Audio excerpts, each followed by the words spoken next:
Most welcome once again my class. The topic is death of the partner. Death of the partner are almost same as the retirement of partner, but there are few changes. But before these changes, I will discuss with you what are the meaning of death of the partner. Death of the partner, a partnership is dissolved with the death of a partner. However, the firm will continue among the remaining partners. On the death of the partner, the legal hire means representative, nominee of the deceased person, nominee of the death partner, are entitled to all rights which have discussed in respect of retirement of partner. Retirement of partner जो portion आपने अभी discuss किया है बेटा, उसके अंदर एक particular time duration होता है कि इस टाइम पर कोई पर्सन हमसे रिटायर हो रहा है। तो जनरली रिटायरमेंट जो होता है ना, वो end of the financial year होता है, जिससे कि हमारे अकाउंट्स उस समय सभी मेंटेन होते हैं और इसी वे में रिटायरिंग पार्टनर का सेटलमेंट कर देते हैं अमाउंट का। लेकिन डेथ ऑफ द पार्टनर में ऐसा नहीं होता। पहले से प्री डिसाइडेड डेट नहीं होती कि किस डेट में पार्टनर डेथ हो रही है। तो जब पार्टनर की डेथ हो जाती है ना, तो beginning of the year, financial year से लेकर डेट ऑफ डेथ तक का अमाउंट पूरा उसे पे करना होता है। उसे नहीं करना होता, उसके एग्जीक्यूटर को हमें पे करना होता है। तो किस तरह से हमें अमाउंट कैलकुलेट करना है, वो अमाउंट वन बाय वन हम लोग इस तरह से डिस्कस कर सकते हैं बेटा। What are the rights taken by hire of the deceased partner, nominee, representative of the person who have died. They are following rights we have received at the time of death of the partner. Right number 1, the amount of capital credited to the deceased partner. जिस partner की death हुई है और उस death के समय पर जो कैपिटल का बैलेंस कैपिटल अकाउंट में शो हो रहा है, डिजीज पार्टनर का रिप्रेजेंटेटिव उसे लेने का उसे राइट है। Number 2, share in accumulate profit and other reserve revenue. Eight the time of death balance sheet के अंदर जो भी अनएक्यूमुलेटेड मींस अनडिस्ट्रीब्यूट प्रॉफिट रिजर्व्स दिए हुए हैं डिजीज पार्टनर के मींस डेथ पार्टनर के प्रॉफिट शेयरिंग के रेशियो में, उस अमाउंट को लेने का राइट है। ये सेम रिटायरमेंट में भी हम ये किया करते थे। Point number next, share in profit of revaluation of asset and reassessment of liability. अगर डेथ ऑफ द पार्टनर के समय पर एसेट्स और लायबिलिटी का रिवैल्यूएशन होता है, तो उससे होने वाले लॉस या प्रॉफिट में भी शेयर डिसीज पार्टनर का रिप्रेजेंटेटिव लेता है। Same as retirement, share of goodwill भी हम उस नॉमिनी को देंगे। इन प्रोपोर्शन में कुछ अमाउंट एक्स्ट्रा और देते हैं जो हमें टाइम ड्यूरेशन देखना पड़ेगा। इन 4 पॉइंट्स में टाइम ड्यूरेशन नहीं देखना है, लेकिन उसके बाद जो पॉइंट दे रखे ना, ये इनमें टाइम ड्यूरेशन हमें देखना पड़ेगा कि beginning of the financial year and date of the death of the partner. उस टाइम ड्यूरेशन में जो भी प्रॉफिट होगा, इंटरेस्ट ऑफ कैपिटल होगा, उस टाइम ड्यूरेशन के अकॉर्डिंग ही उसे कैलकुलेट हम करेंगे, तो इसमें टाइम ड्यूरेशन लगाएंगे। But in the case of the death of the partner, the executor of deceased partner is also entitled to the following additional item. Point number 1, share of profit earn from beginning of the year till the date of death. Beginning of the year जो financial year है, जैसे हम assume कीजिए कि 30 जून को किसी partner की death हो गई और 1 अप्रैल से फाइनेंशियल ईयर स्टार्ट होती है। तो 1 अप्रैल से लेके 30 जून, अप्रैल, मई, जून, 3 मंथ बिजनेस के अंदर वो पर्सन रहा है। तो 3 मंथ के अंदर जो भी बिजनेस प्रॉफिट अर्न किया है, उस प्रॉफिट में उसके शेयर के अकॉर्डिंग प्रॉफिट लेने का राइट उसे है। तो 3 महीने का प्रॉफिट उसे हम दे देंगे। तो उसमें टाइम ड्यूरेशन हम लोग यूज करेंगे। Then interest of capital in the date of death. Interest of capital भी इसी तरह से 3 महीने की दी जाएगी। जिस टाइम ड्यूरेशन में उसकी डेथ हुई है, उस पीरियड का इंटरेस्ट ऑफ कैपिटल उसे देंगे। साथ ही साथ में drawing and interest on drawing भी उससे हम चार्ज करेंगे। And then salary and commission, अगर कोई पार्टनर को सैलरी या कमीशन हम पे करते हैं, तो till the date of death भी हमें सैलरी और कमीशन उस पर्सन को पे करनी है। सिलेबस 2020-21 में डेथ ऑफ द पार्टनर से बहुत बड़ा पोर्शन हट चुका है। मींस जो नॉर्मल हम अकाउंट्स प्रिपेयर करते थे, disease partners capital account and disease partners representative accounts या नॉमिनी अकाउंट्स, दोनों ही आपके सिलेबस से हट गया है 2020-21 से, इसलिए उस पोर्शन को अभी हम डिस्कस नहीं करेंगे। केवल कैलकुलेशन एंड जर्नल एंट्रीज आपके सिलेबस में रह गई हैं, बहुत छोटा पोर्शन रह गया है। वन बाय वन हम डिस्कस करते हैं। फर्स्ट जो पॉइंट है हमारा डिस्कशन का, वो पॉइंट है calculation of profit of loss of the interviewing period of the eight the time of death of the partner.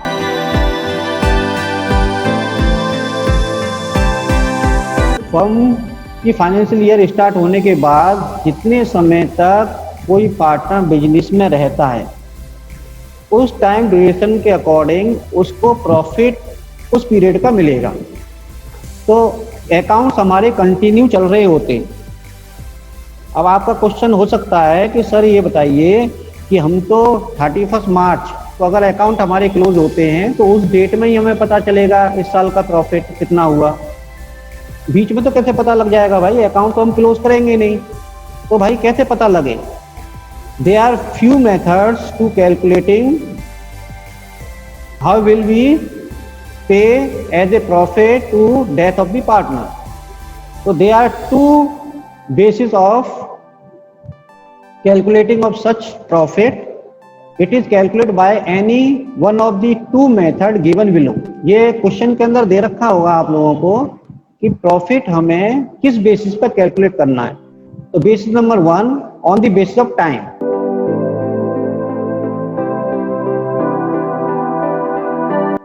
In this method, proportionally profit of the time period is calculated either on the basis of last year profit or on the basis of average profit of last few years, and then deceased partner's share is calculated based on his share of profit. According to time कहता है बेटा कि इस साल का profit ये assume करके चलेंगे कि प्रीवियस ईयर में जो प्रॉफिट हमने अर्न किया है उतना ही प्रॉफिट इस साल का होगा, या हम ये प्रिज्यूम ये कर सकते हैं कि प्रीवियस फ्यू इयर्स का, प्रीसीडिंग फ्यू इयर्स का प्रॉफिट का एवरेज इस साल का प्रॉफिट होगा। जैसे हम गुडविल में कैलकुलेट करते हैं ना एवरेज प्रॉफिट, उसी तरह से यहाँ भी प्रॉफिट कैलकुलेट करने के लिए प्रीवियस ईयर के प्रॉफिट को एवरेज करके हम प्रॉफिट को लेते हैं, अमाउंट को लेते हैं। You can better understand by the given this example. The example is, we can take a example for understanding on the basis of time. The example is A, B and C are partners sharing profit in the ratio of 3:2:1. A died on 31st July 2019. The profit of the firm for the year ended 31st March 2019 were rupees 42,000. देखिए बेटा, ABC 3 partner है, 3:1 का ratio है। ए की death जो हो रही है ना वो 31 जुलाई 2019 को हो रही है। The profit of the year for the last year ended 31 March 2019 were rupees 42,000। ये लास्ट ईयर का प्रॉफिट दिया हुआ है। ये पूछा क्या है, calculate a share of profit for the period from 1 April to 31 July 2019 on the basis of last year profit. Pass है जनरल एंट्री ऑल्सो। आपसे कह रहा है कि पहले तो प्रीवियस ईयर के प्रॉफिट के बेस पर हमें इस साल का प्रॉफिट निकालिए और उसके बाद ए का शेयर निकालिए and then journal entry pass कीजिए। तो हम लोग जो है ना ए शेयर ऑफ प्रॉफिट निकालेंगे इस फॉर्मूले के बेसिस पर। प्रीसीडिंग ईयर प्रॉफिट, प्रीसीडिंग यहाँ पर ये प्रीवियस ईयर का प्रॉफिट है बेटा 42,000। अब आपसे रखा होगा कि एवरेज प्रॉफिट के बेसिस पे निकालो, तो फिर प्रीसीडिंग की जगह पर एवरेज प्रॉफिट आ जाएगा, ठीक है, फॉर्मूले में। तो preceding years profit multiply proportionate ratio. Proportionate ratio means है यहाँ पर टाइम ड्यूरेशन, तो जितने टाइम वो बिजनेस में रहा है, तो multiply by profit sharing ratio of deceased partner means A. तो 42,000 प्रॉफिट है टोटल, मल्टीप्लाई बाय, देखिए टाइम ड्यूरेशन 31 मार्च को अकाउंट क्लोज करते हैं तो 1 अप्रैल टू 31 जुलाई, तो अप्रैल मई जून जुलाई, ठीक है, मतलब starting of the financial year to date of death तक का ड्यूरेशन जो होता है ना, वो ड्यूरेशन हमें लेना है। 1 अप्रैल 2019 टू 31 जुलाई 2019 तक का पीरियड जो है ना 4 मंथ्स हो गया, तो 4/12 ले लेंगे यहाँ पर बेटा, multiply profit sharing ratio of A, तो ए का रेशियो दे रखा है 3/6, 3/6 से मल्टीप्लाई करेंगे इक्वल टू आ जाएगा 7000।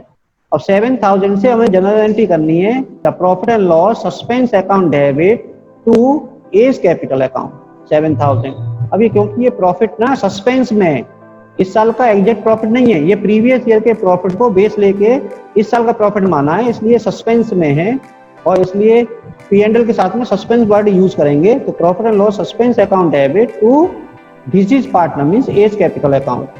अगर फिक्स नेचर का तो करंट अकाउंट आ जाएगा यहाँ पर। ये क्वेश्चन जो है ना मैंने आपकी बुक से लिया है, क्वेश्चन नंबर 58, इसी टॉपिक से रिलेटेड है। On the basis of time how can you calculate profit of the deceased partner. Question is taken from question number 58, page number 5.131 of D.K. Goyal Accountancy 2020 published book. So the question is, A.B. were a partner in a firm. B died on 31st August 2018. B's share of profit from the closure of the last accounting year till the date of death was to be calculated on the basis of average of 3 completed years of profit. Before that, profit of the last 3 years were 31st March 2016, 31st March 2017, 31st March 2018 were rupees 40,000, 50,000 and 72,000 respectively. The firm closed its books on 31st March every year. Calculate B's share of profit till the date of her death and pass the necessary journal entry for the same. Assuming that Point number 1, there is no change in profit sharing ratio of A and C. जो remaining partner है उनका profit sharing ratio change नहीं होगा। And second is there is a change in profit sharing ratio of A and C and the new ratio is 7:5। Clear? First point में profit sharing ratio change नहीं हुआ है, दूसरे point में profit ratio change हुआ है। तो general entry पर इसका क्या इफेक्ट होगा ना, ये मैं आपको साथ में शेयर करूंगा बेटा। देखिए सबसे पहले हमें प्रॉफिट किस तरह से कैलकुलेट करना है। करंट ईयर प्रॉफिट हमें कैलकुलेट करना है average profit of last three previous year profit ना। तो 40,000, 50,000, 72,000 है, तो सॉल्व करेंगे बेटा। इस तरह से मैंने एक फॉर्मेट ड्रॉ किया हुआ है आप लोगों के लिए। तो वर्किंग नोट ना इधर लेफ्ट हैंड साइड में जाएंगे और यहाँ पे करेंगे एवरेज प्रॉफिट। इधर आप आइए, लास्ट ईयर का प्रॉफिट दिया हुआ है 40,000, 50,000 और 72,000। तो ये 40,000 एड 50,000 एड 72,000 होल डिवाइड करने के लिए इसमें ब्रैकेट में लेना पड़ेगा बेटा। यहाँ पर whole divided by 3 average profit कर लेंगे बेटा ये ना। इसके बाद इसमें देखो डेथ किस पार्टनर की हो रही है, पहले सबसे पहले देखिए, और टाइम ड्यूरेशन क्या है। तो इसमें बी की डेथ हो रही है 31 अगस्त को। तो 1 अप्रैल टू 31 अगस्त, देखिए अप्रैल, मई, जून, जुलाई, अगस्त, 5 मंथ है ना। Beginning of the financial year से लेके डेट ऑफ डेथ तक लेना है, तो 5 मंथ्स हो गया। तो 5 मंथ्स का profit and then profit sharing ratio नहीं दिया ना, इक्वल पार्टनर है सर, नहीं दिया हुआ, तो इसलिए हमें इक्वल रेशियो मानना है ना। तो इसमें मल्टीप्लाई करोगे आप लोग, मल्टीप्लाई बाय 5 मंथ्स, तो 5/12 एंड देन मल्टीप्लाई बाय करोगे बेटा profit sharing ratio, multiply by 1/3, 7,500 हो गया। ठीक है, समझ में आ गया बेटा यहाँ तक। अब देखिए इससे रिलेटेड जनरल एंट्री क्या होगी। फर्स्ट हमें जनरल एंट्री करनी है, there is no change in profit sharing ratio. देखो यहाँ पे मैं लिख दिया, ये कंडीशन, 2 कंडीशन है ना क्वेश्चन के अंदर कि अगर प्रॉफिट शेयरिंग रेशियो चेंज नहीं हुआ है तो, है ना। तो एंट्री हमें करनी है बेटा profit and loss suspense account debit to B's capital account. नए से लिख दीजिए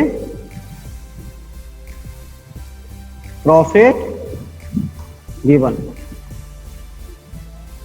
और यहाँ पर बेटा अमाउंट आएगा 7,500 to debit side and then 7,500 to credit side. इसकी स्क्रीनशॉट लेकर और मेरे को सेंड करना है आपको। देखिए फर्स्ट पार्ट में था if there is no change in profit share ratio of existing partner, A और सी के प्रॉफिट शेयर रेशियो में कोई चेंज ना हो। लेकिन अगर बेटा चेंज हो तो, और प्रॉफिट शेयर रेशियो चेंज होगा ना, तो ये कैलकुलेशन तो हमें से था, तो 20 शेयर ऑफ प्रॉफिट इधर आप लोग कर लीजिए। 20 शेयर ऑफ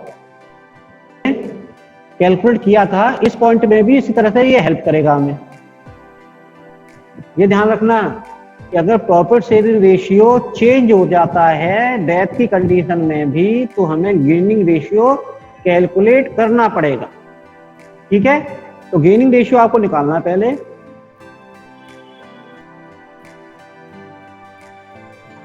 इक्वल टू क्या होता है, new ratio minus old ratio.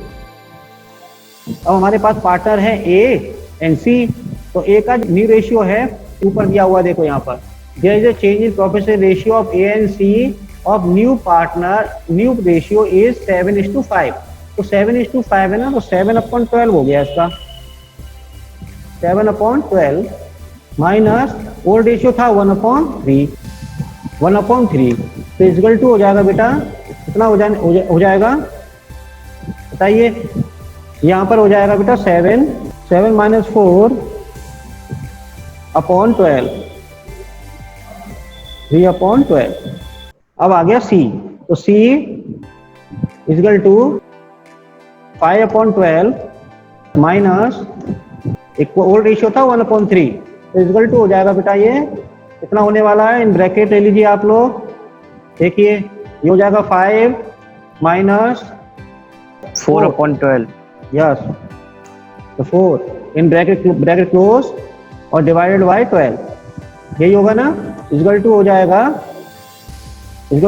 1 upon कितना आ जाएगा बेटा, 1/12। यस, तो रेशियो हमारा जो हो गया ना, वो गेनिंग रेशियो हो गया 3:1।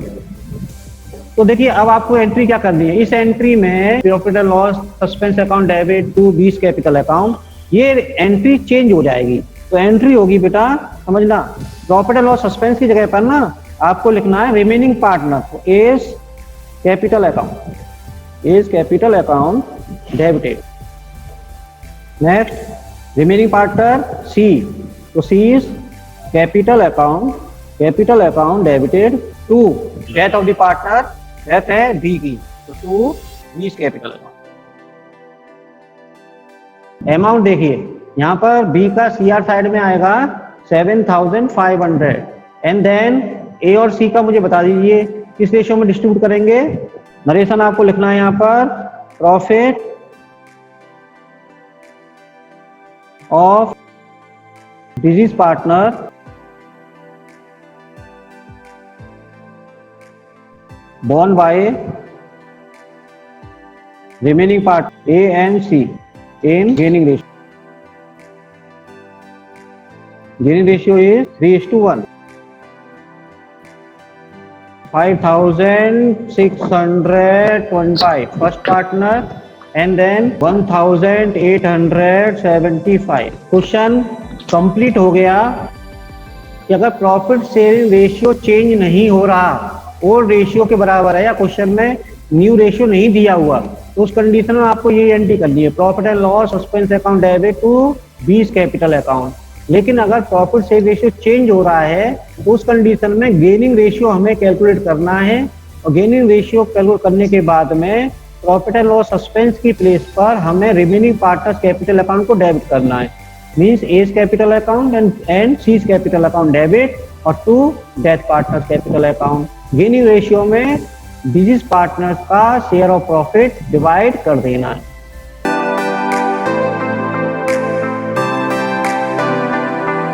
On the basis of turnover और sale basis. Secondly, in this method the profit up to the date of death on the current year are calculated on the basis of current year sale। Up to the date of death by using the formula. ठीक है, ये sale basis है। Turnover basis means sale basis, means previous year में जो हमने profit earn किया है वो कितनी सेल पर अर्न किया है। तो प्रीवियस ईयर का profit, total profit and previous year का टोटल सेल हम लेते हैं, उसका हम प्रोपोर्शन करते हैं, मीन्स रेशियो निकालते हैं, परसेंटेज निकालते हैं, प्रॉफिट अर्निंग रेट निकालते हैं, और उस प्रॉफिट अर्निंग रेट का इस पीरियड में, मतलब 1 अप्रैल से लेके और up to the date of death of the partner, उस ड्यूरेशन का के अंदर जितना बिजनेस में सेल हुआ है उस सेल से मल्टीप्लाई कर देते हैं। तो हमारा मतलब प्रीवियस ईयर का profit earning rate multiply current year का सेल, तो ये करने के बाद में तो उस पीरियड का प्रॉफिट आ जाता है, और प्रॉफिट आने के बाद उस प्रॉफिट में से बिजनेस पार्टनर का शेयर प्रॉफिट निकाल लेते हैं। तो उस तरह से हम प्रॉफिट कैलकुलेट करते हैं बेटा। तो ये फॉर्मूला यूज होता है, profit of the current year up to date of death, sale of the current year means इस साल की sale, divided by total sale of the last year, and इसका रेशियो लेकर multiply by profit of the last year, then from its profit the business partner share of profit is calculated. Okay, पूरे topic को एक example के through हम लोग समझते हैं। Numerical example is ABC are partners sharing profit in the ratio of 3:2:1. A died on 31st July 2019. The profit of the last year, 31st March 2019, were rupees 42,000, and the sale of the last year were rupees 2,10,000. And for the current year, up to 31st July, are sales 90,000. Then the profit on 1st April to 31st July 2019।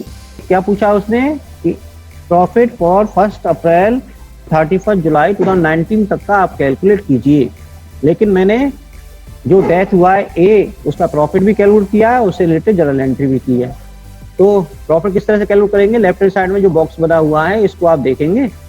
Solution, current year profit हमें निकालना सबसे पहले P means profit of previous year, multiply sale of previous year, फिर multiply sale of current year, CY means current year. तो इस फॉर्मूले में हम लोग वैल्यूज को पुट करेंगे। तो profit of previous is given, ये 42,000 ये वाला, ठीक है। तो ये 42,000 लिख लीजिए, यहाँ पर 42,000 आ जाएगा। And then sale of the previous year 2,10,000, ठीक है। ये फॉर्मूले के according sale of the previous year 2,10,000 multiply sale of current year. Sale of current year is given in question 90,000। 1 April to 31 जुलाई तक जिस पीरियड में बिजनेस पार्टनर बिजनेस में रहा है उस पीरियड की सेल हमारी 90,000 है। तो 90,000 से आपको इसको मल्टीप्लाई कर लेना है बेटा। तो ये आ जाएगा टोटल 1 अप्रैल टू 31 जुलाई तक का प्रॉफिट रुपीज 18,000। इस 18,000 के प्रॉफिट में से ये तो इस पीरियड का पूरी फर्म का प्रॉफिट है, लेकिन हमें ए का शेयर निकालना है। ए इज डाइड, तो ए का शेयर निकालना है। ए का शेयर रेशियो कितना है 3/6। तो 18,000 का मल्टीप्लाई 3/6 से कर देना बेटा, तो इक्वल टू आ जाएगा 9,000। इस 9,000 के प्रॉफिट से हमको फ्रंट साइड में देखिए मैंने जनरल एंट्री की हुई है, profit and loss suspense account debit to A's capital account 9,000 profit adjusted credited to A's capital account. अब इसी टॉपिक से रिलेटेड एक क्वेश्चन आपकी बुक से मैंने ये लिया है, question number 58 page number 5.131 of BK Goyal book. A, B and C are partners sharing profit of 4:3:2. A died on 31st December 2019. Account is closed on 31st March every year. Sales for the year ended 31st March 2019 amounted to rupees 4 lakh। ये previous year की sale है बेटा 4 lakh rupees, and sale of rupees 3,30,000 amounted between the period of from 1st April 2019 to 31st December 2019। ये current year में जितने period business partner means A partner रहा है उस पीरियड की सेल है 3,30,000। The profit of the year ended 31st March 2019 amounted to rupees 60,000। ये previous year का प्रॉफिट है। 31st March 2019 का प्रॉफिट एंड 31 मार्च 2019 की सेल 4 लाख, इसका रेशियो लेकर और मल्टीप्लाई 3,30,000 कर देंगे तो यहाँ पर फर्म्स करंट ईयर प्रॉफिट आ जाएगा। तो आपको लिखना है current year profit is equal to previous year profit. Previous year profit is 60,000 given in question divided by previous year sale. Previous year sale is given in question 4 lakh multiply by current year sale. Current year sale is given 1st April to 31st December 2019 means date of starting of accounts to date of death of partner। Sale दिया हुआ 3,30,000 तो 3,30,000 से yes बेटा current year profit कितना आ गया बताइए 49,500। 49,500 ये profit आ गया बेटा जिस पीरियड में ये बिजनेस में रहा है करंट ईयर। ये share of profit equal to 49,000 multiply by multiply by 4/, कितना रेशियो बेटा 4/9। तो बेटा 49,500 multiply by 4/9 ratio of business partner कर दोगे तो यह आ जाएगा बेटा 22,000। ये अमाउंट टोटल प्रॉफिट आ गया ए का। इसके बेसिस पर हमें जनरल एंट्रीज करनी है। Profit and loss suspense account debit amount आने वाला है हमारा 22,000। तो ए की डेथ हो रही है तो ए इज कैपिटल अकाउंट।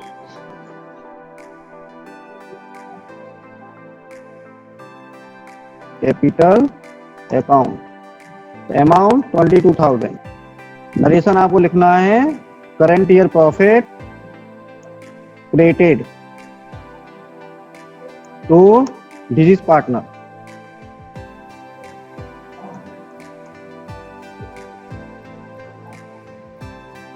ये एंट्री आपकी हो जानी है। तो ये दोनों टॉपिक मैंने आपके साथ में आज बता दिए।